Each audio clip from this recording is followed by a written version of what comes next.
Betul,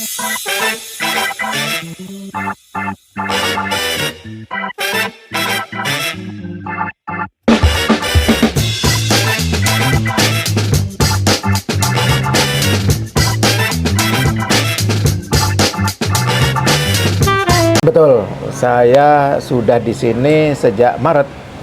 Jadi setelah menyelesaikan tugas sebagai duta besar selama persis 4,5 tahun. Dan sebelumnya saya juga pernah sebagai Konsul Jenderal Republik Indonesia di Jeddah. Oke. Untuk pertanyaan pertama, bagaimana awal mula Bapak memasuki dunia diplomasi dan bergabung dengan Kementerian Luar Negeri Indonesia, Pak? Oke. Officially saya bergabung dengan Kementerian Luar Negeri tahun 1989. Memang itu saya boleh dikatakan sebenarnya agak diplomat kesasar. Kenapa? Karena saya sejak SMA, saya tuh sebenarnya senang sastra. Nah, saya dulu tuh bacaannya kayak Rendra, Sapardi Djoko Damono, kemudian juga Abdul Hadi WM, Putu Wijaya, itu sastrawan-sastrawan senior yang saya kagumi lah, Budi Dharma. Dan saya terus terang aja hobi baca autobiografi orang-orang top. Dan termotivasi ketika karena saya senang sastra, senang baca biografi mereka, dan sastrawan tuh pasti keluar negeri. Jadi yang menginspirasi saya sebenarnya itu bukan jadi diplomatnya, tapi saya tuh ingin keliling dunianya. Jadi, nah ini lucu ceritanya. Jadi karena bacaan saya sejak SMA itu sastra, terus mereka itu ahli-ahli filsafat ya. Nah, waktu lulus SMA, saya itu dulu sih adanya Perintis 1, Perintis 2 gitu ya. Nah, saya masuk ke Perintis 1 itu daftar ke UGM, pilihan pertama filsafat.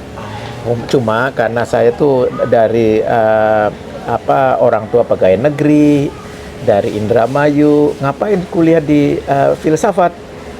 Emang bisa menafkahi, rambutnya gondrong, kayak nongkrongnya di perempatan, itu kayak gembel katanya. Itu persepsi orang tua dari kampung ya. Mendingan kuliah di pemerintahan aja, nanti pulang kerja di Pemda. Terus saya argue kan, nggak mau saya, pokoknya saya itu emang sejak SMA saya selalu berdoa, ya Tuhan jangan matikan saya sebelum mengenal dunia ciptaanmu ini.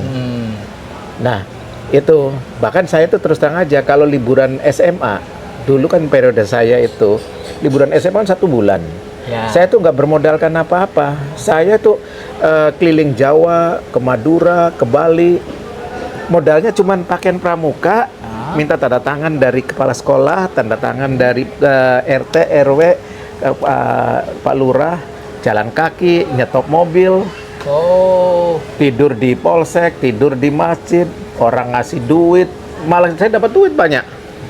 Jadi, dan dulu kan nggak ada yang namanya penculikan atau namanya orang tua juga nggak pernah takut ini kan, ya kan, padahal nggak ada HP, nggak ada apa kan, bayangkan aja 1 bulan. Nah dari situ karena ditolak oleh ayah saya masuk filsafat, akhirnya saya cari-cari kan. Wah ini hubungan internasional pasti nih keluar negeri. Saya tidak punya latar belakang keluarga saya, mau ayah saya atau keluarga saya diplomat. Terminologi diplomat itu jauh dari vocabulary saya. Masuk HI, wah ini pasti keluar negeri. Ternyata ilmu-ilmu yang diajarkan itu ya tidak mesti itu ya. Atau HI kan tidak harus menjadi diplomat, bisa menjadi macam-macam. Tapi minat itu saya pupuk terus tuh. Kan akhirnya saya menemukan rumus itu kan. Rumusnya ada yang nulis novel Menara 5 Kota kalau nggak salah, yang Manjada Wajada itu. Ya kan? Pernah tahu.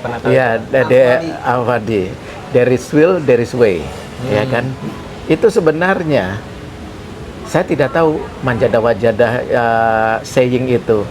Tapi waktu SMA, saya tuh hakul yakin ada satu ayat bahwa kamu jangan arogan ke Tuhanmu, jangan sombong. Ud'uni astajib lakum. Mintalah padaku, akan kukasih instan. Jadi nggak tahu, saya tuh pupuk terus tuh. Ya Tuhan, jangan matikan saya.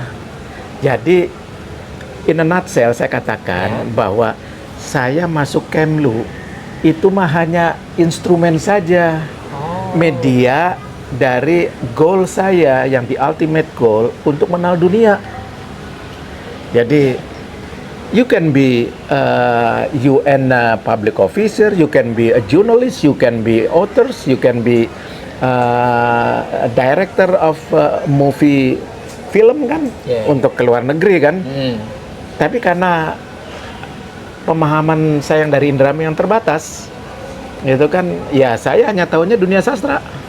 Sastrawan itu pasti ke luar negeri, ke Iowa, biasanya kan dulu kan ada Iowa writing course gitu kan.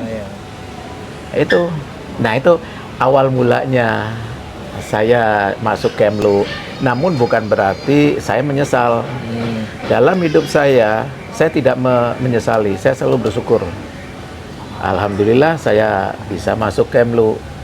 Dan dengan rasa syukur itu, saya ingin mengejawantakan rasa syukur itu dengan saya harus kerja amanah, kerja serius. Jadi itulah dari tahun 1989 intinya. Itu. Oh berarti Bapak udah menjabat lama ya Bang? Saya sudah persisnya 36, persis banget. Saya masuk ke Kemlu itu Maret 1989. Waktu pas zaman Pak Harto ya Pak? Masih Pak Harto. Oh iya masih ke zaman. Nah, mengakhiri karir saya sebagai pegawai negeri di Kemlu itu Maret 2025, persis 36 tahun. Nah, setelah itu saya sekarang masih ASN juga di Unpad. Oh, dosen tetap, sebagai dosen tetap. Itu. Tapi menarik juga kalau misalnya Bapak tuh yang awalnya Bapak bilang pengen jadi sastra yang ke luar negeri. Saya juga emang kalau ngelihat luar negeri itu emang saya selalu kagum, selalu rasanya pengen ke sana. Tapi saya lebih milih untuk jalan saya kayak buat ke media, karena kan media juga masih luas, masih bisa ke luar negeri. Betul, juga. betul. Ya, pupuk Zahran hal itu. Jadi itu yang menjadi motivasi kamu, semangat kamu untuk menyelesaikan ya kuliah ini. Pokoknya be focus, don't be distracted. Jadi karena span of attention kaum pria itu lebih sempit daripada span of attention kaum wanita. Kalau kaum wanita itu bisa multifunction loh, untuk mengerjakan. Ya contoh lah kalau lihat ibu kita melahirkan, itu kan bisa mengerjain macam-macam. Kalau kita kalau ngerjain satu ya satu itu aja. Jadi if your ultimate goal, your objective is going to overseas, do it, be focused. Jadi soal nanti profesinya sebagai apa itu mah it's a means aja, it's instrument, itu mah hanya a way, hanya jalan aja, hanya jalan. Itu. Oh iya sih Pak, saya juga lagi buat berfokus di kuliah ini. Saya juga walaupun ada sedikit distract, tapi saya coba buat tetap fokus di kuliah ini Pak. Jangan sampai dilambat-lambatin, cepat lulus gitu kan? Iya. Ya udah. Saya juga nggak mau dilama-lamain, soalnya kan emang ya biayanya juga lumayan per semesternya. Betul. Ya. Untuk pertanyaan berikutnya, bagaimana pengalaman Bapak membuka kedutaan besar kedutaan besar Indonesia di Pretoria dan apa tantangan utamanya? Nah, ini lucu nih ya. Saya memang my first overseas assignment itu di Afrika Selatan. Saya salah satu dari diplomat junior yang dikirim untuk membuka pos KBRI di Pretoria. Itu tahun 94. Ya. Kenapa 94? Karena pada tahun 94 itu rezim apartheid dulu, nggak tahu kamu belum lahir kali ya? Belum Lahir kan? belum.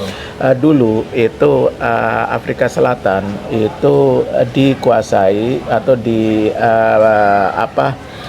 didominasi oleh rezim kulit putih. Jadi dan mereka menganut paham namanya apartheid. Apartheid itu mempunyai politik segregasi. Ada zona untuk etnis orang putih, zona untuk orang hitam dan masyarakat colored ya. Dan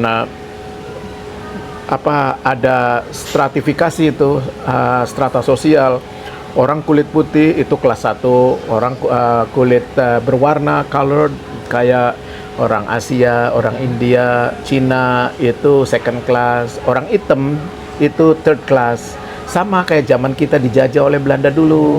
Belanda itu etnis Belanda itu first class, second classnya orang Arab, orang Cina, orang India. Nah, pribumi itu warga negara kelas 3. Apartheid itu gitu. Nah, pada saat pemerintah Afrika Selatan itu apartheid, masyarakat internasional mengecam dan tidak mengakui, termasuk Indonesia. Dan Indonesia selalu mendukung pergerakan anti apartheid yang dilaksanakan oleh kaum anti apartheid dari Afrika Selatan. Namanya tuh ANC, African National Congress. Kita bahkan bantu finansial juga, ya. Nah, begitu apartheid itu bubar, kemudian presiden pertama adalah yang hitam. Kemana air itu mengalir? Kan hidup kan kamu yang Betul. kamu itu nahkoda diri kamu, bukan orang lain. Orang lain hanya membantu. Gitu.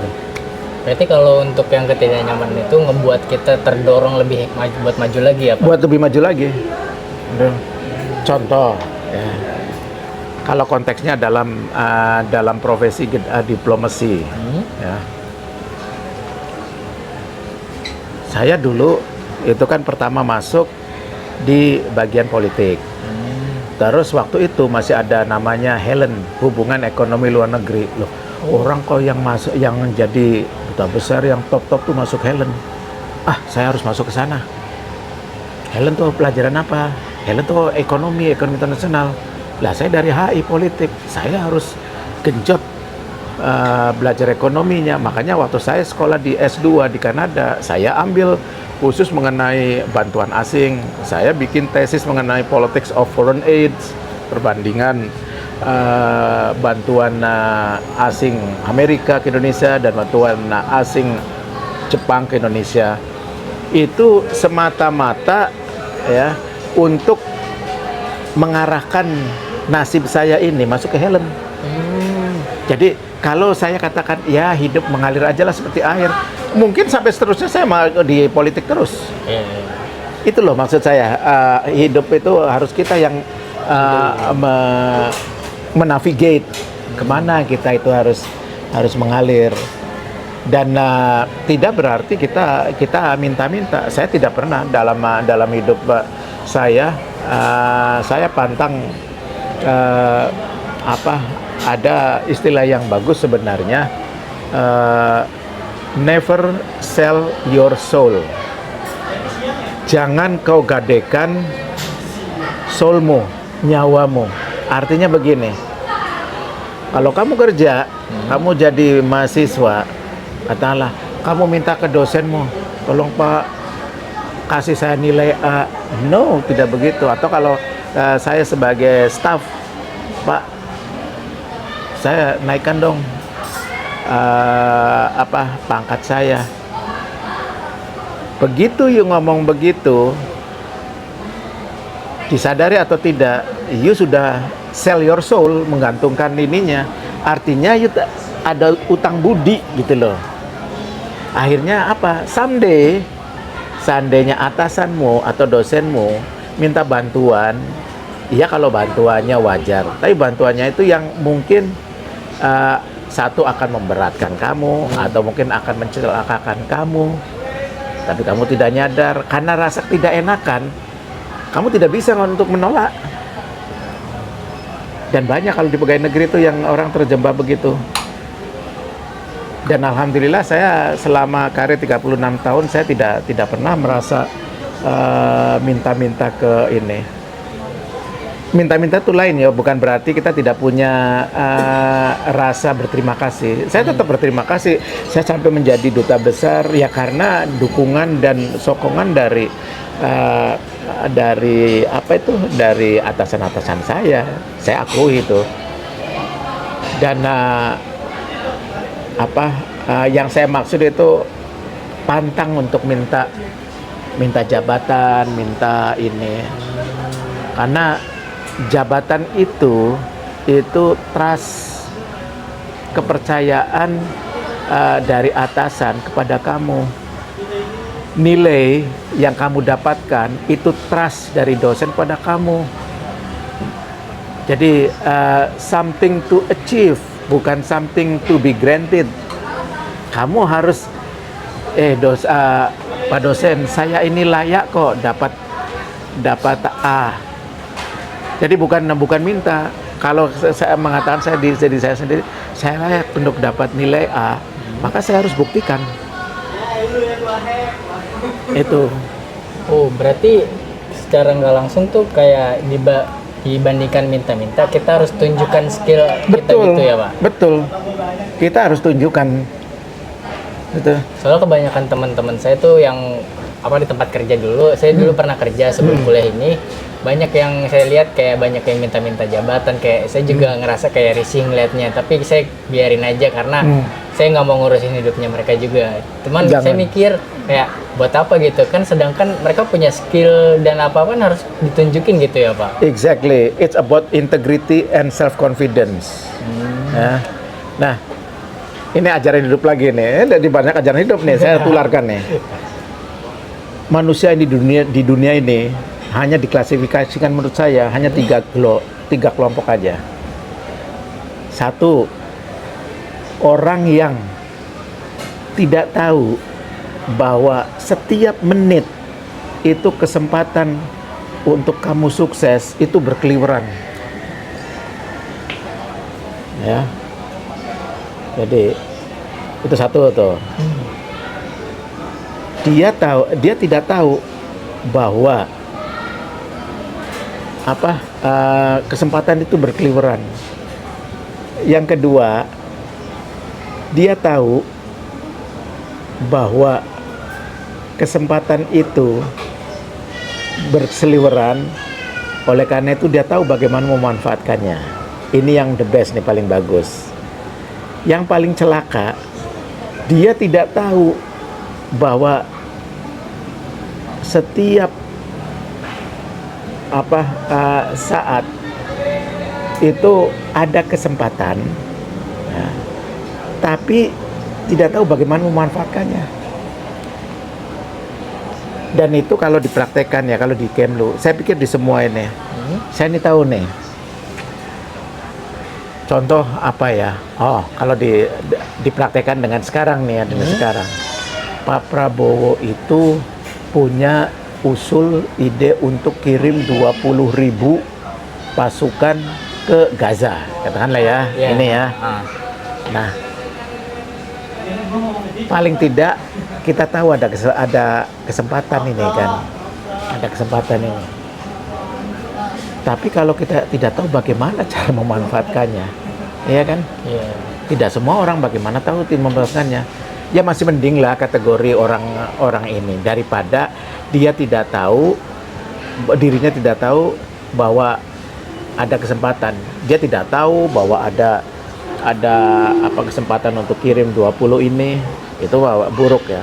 Yang paling bagus, saya tahu ada kesempatan kirim itu dan saya mampu untuk memanfaatkannya. Dengan cara apa? Ya mungkin kita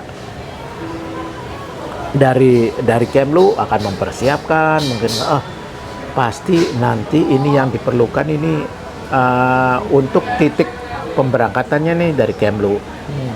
Kemana nih mestinya? Kalau ditempatkan di Ramallah harus melalui pintu mana? Apakah pintu Jordan? Apakah pintu Mesir? Apakah pintu mana? Nah ini kan dia udah paham nih. Iya, iya. Sehingga dia akan membuat katakanlah kayak semacam proposal atau policy brief atau rekomendasi. Nah semacam itu. Dan itu bisa dilatih. Bisa dilatih. Termasuk sebagai mahasiswa. Kalau saya sebagai mahasiswa kayak kamu, saya lihat you punya dosen kesenangan siapa? Ya. Dosen ini hobinya apa? Dosen ini apa yang menjadi nih?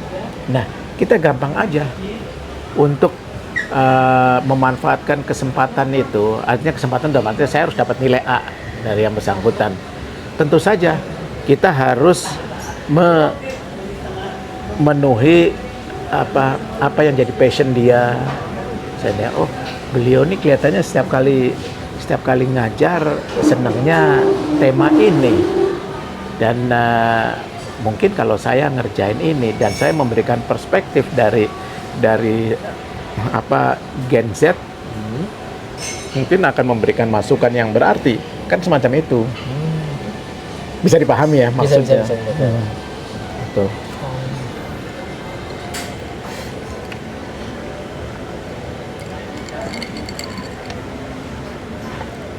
Oh ya Pak, waktu masih SMP kan dulu pernah tahun 2016-an, itu Bapak masih menjabat kan? Itu Saya ada coba konjen. kalau nggak salah tuh seingat saya tuh ada kasus yang dimana kapal Indonesia ditahan sama perompak Somalia gitu. Iya. Itu penanganan pemerintah kan waktu itu cukup sepi kan karena emang gak ada respon, terus rakyat marah, tahu-tahu udah diberesin perampaknya gitu ya kan Pak. Itu waktu dari sudut pandang Bapak pribadi itu bagaimana? Tahun berapa itu? Bukan tahun 2016. Saya juga lupa tahun berapa. Itu tahun 2013 apa 2014 ya? 2014-an kayaknya ada Pak. Karena kalau waktu kapal kita dirompak oleh ini namanya kapal Sinar Kudus ya di Teluk Aden, saya masih di New York waktu itu. Oh, Saya masih di New York dan kita sendiri di PBB mengecam keras. Kemudian kita selalu menyuarakan. Kebetulan saya tidak terlibat langsung, namun saya banyak juga baca buku itu ya. Kan yang diminta kan ransom, tuntutan itu kan. Itu PT Sinar Kudus dan minta bayaran. Kemudian ada bukunya itu saya lupa ya, cukup tipis tapi komprehensif. Dan Dubes Somali yang di Jakarta juga kan hampir setiap hari itu memberikan press briefing ke para wartawan itu. Para wartawan.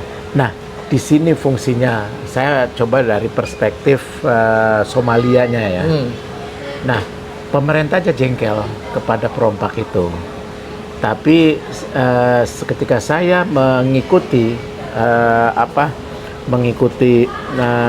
kronologi perompakan itu kapal gitu. Dalam hal ini Duta Besar Somali di Jakarta itu berperan sangat efektif mewakili pemerintahnya, negaranya. Jadi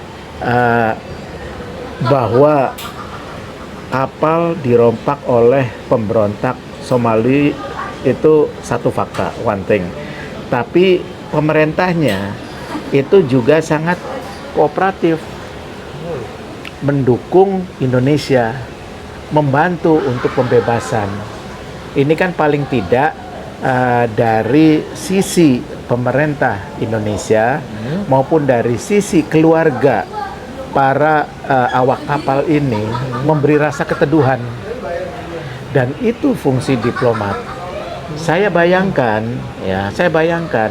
kalau hal itu terjadi sebaliknya, saya yang berfungsi katakanlah sebagai diplomat Indonesia ya, untuk melayani ada katakanlah pembajakan atau pembantaian turis Amerika di Bali katakanlah kan, atau kidnap turis Amerika di Bali, saya sebagai diplomat di Washington DC kan harus berfungsi segitu juga, menyampaikan update.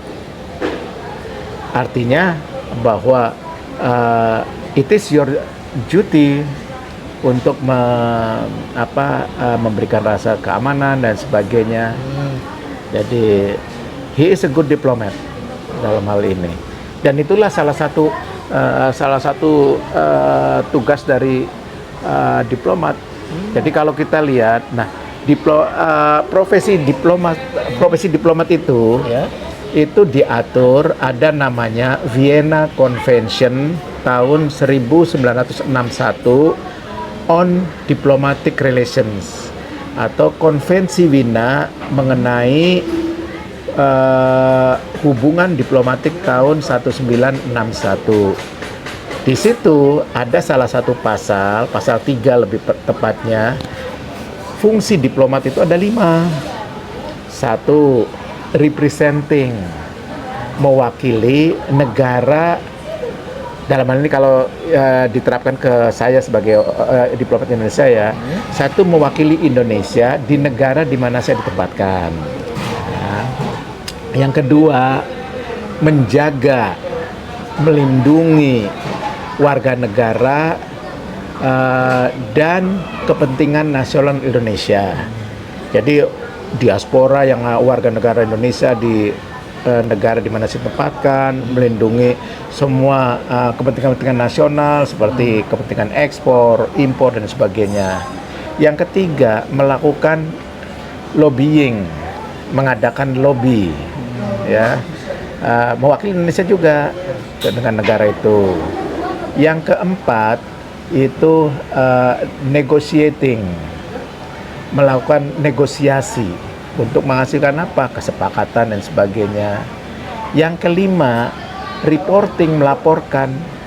Saya sebagai diplomat Indonesia dalam hal ini di Kenya katakanlah, saya ini tugas rutinnya salah satu dari 5 itu reporting, melaporkan. Saya ini matanya Indonesia, telinganya Indonesia, mulutnya Indonesia, hidungnya Indonesia. Apa yang saya lihat, apa yang saya dengar, apa yang saya ucapkan, semua harus mewakili Indonesia dan dilaporkan ke Indonesia. Oh, berarti diplomat di luar negeri itu kayak ibarat kata tuh ujung tombaknya pemerintah negara itu ya Pak? Karena ada diplomat itu kayak saya sebagai duta besar, itu ya presiden Indonesia yang ada di luar negeri. Makanya kan diplomat, dubes itu pada saat sebelum berangkat kan dilantik oleh presiden. Nah, pada saat dilantik presiden, itu presiden memberi namanya surat kepercayaan atau credential letters atau letters of credence. Surat itu dari Presiden Indonesia ditujukan kepada presiden negara yang akan saya tempati.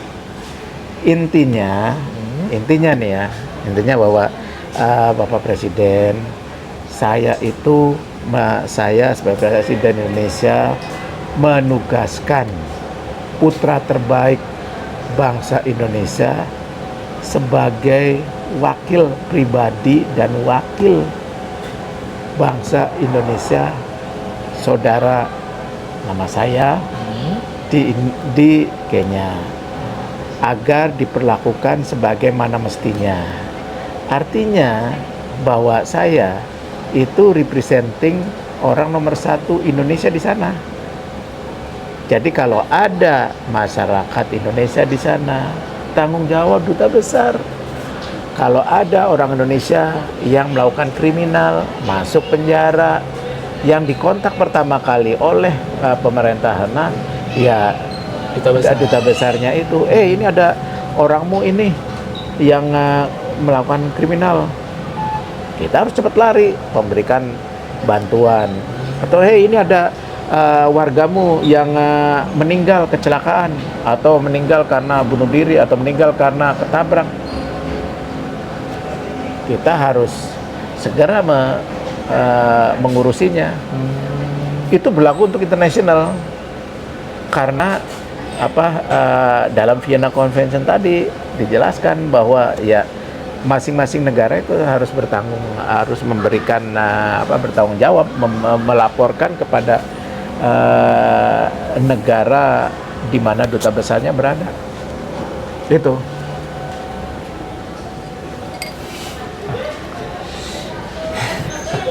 Pengalaman Bapak menarik banget bagi saya, kayak gitu ya? Saya benar-benar baru tahu kalau saya kan emang dulu tuh kayak kepikiran duta besar tuh kayak emang presidennya di negara tersebut, tapi saya kurang tahu gimana perjalanannya, soalnya kan saya belum pernah membacanya. Tapi kalau untuk tugasnya saya paham, saya mengerti, dan saya cukup kagum dengan Bapak karena kayak yang setelah saya dengar langsung dari Bapak, itu pengalaman yang benar-benar luar biasa bagi saya gitu loh Pak. Iya, semua orang punya pengalaman unik kan. Iya Pak, benar. Iya. Ya tadi saya kan sebenarnya diplomat kesasar. Pengennya jadi sastrawan. Kamu nggak percaya kalau saya dulu saya itu penulis rutin di Bandung. Itu dulu ada koran, ya sekarang itu masih ada, namanya itu Pikiran Rakyat. Pikiran Rakyat itu ya setiap minggunya ada namanya pertemuan kecil, kolom pertemuan kecil diasuh oleh sastrawan senior Saini KM. Saya itu tumbuh bareng sebenarnya sama Acep Jam Nur, Farid Soni Maulana. Kami selalu muncul tuh setiap minggu puisi-puisi saya. Bahkan saya dari Jogja datang ke Bandung, main ke rumahnya Pak Saini KM. Saya kalau di Indramayu kegiatan sastra itu yang menggerakkan saya. Saya waktu koleksi buku saya, buku karya Sapardi Djoko Damono, saya dari pertama kali diterbitkan buku namanya Dukamu Abadi sampai buku yang terakhir saya kumpulin, saya punya semua. Dan saya itu kalau ke Jakarta waktu beliau masih hidup, saya main ke Pak SDD itu, Sapardi Djoko Damono, karena bagi saya ya saya terinspirasi oleh cerpennya difilmin bagus Pak. Hujan bulan Juni. Itu dan keren banget. Keren. Ada yang dimusikalisasi itu. Nggak jadi sastrawan, malah jadi diplomat. Sekarang jadi dosen. Sekarang jadi dosennya dia udah. Tapi bahagia Pak. Alhamdulillah. Iya. Paripurna ya Pak. Paripurna. Alhamdulillah. Dan saya senang kok ketemu dengan kalian-kalian anak-anak muda itu. Salah, kita ngasih. Lah, kalian umur berapa? Umur 20. Umur 20. Itu jangan-jangan cucu saya. Saya udah 63, mau 64. Tapi saya di kampus juga saya senang ngobrol-ngobrol. Karena dulu kita disemangati juga sama senior-senior Pak. Senior-senior. Saya suka cerita Pak di kampus. Iya. Jadi ayo maju, ayo. Betul. Bisa aja ntar Zahra nama Almantero jadi apa kita nggak tahu ya kita Pak. Nggak, mudah-mudahan jadi harapannya, cita-citanya keluarga, itu. cita-cita kamu berhasil lah pokoknya Pak. Kalau ingin lihat autobiografi saya, buka sekarang di YouTube. Ada musisi namanya Reality Club. Pernah dengar Reality Club? Oh, pernah. Coba dibuka Reality Club, ada judulnya No I Am a Diplomat. Itu lagu karya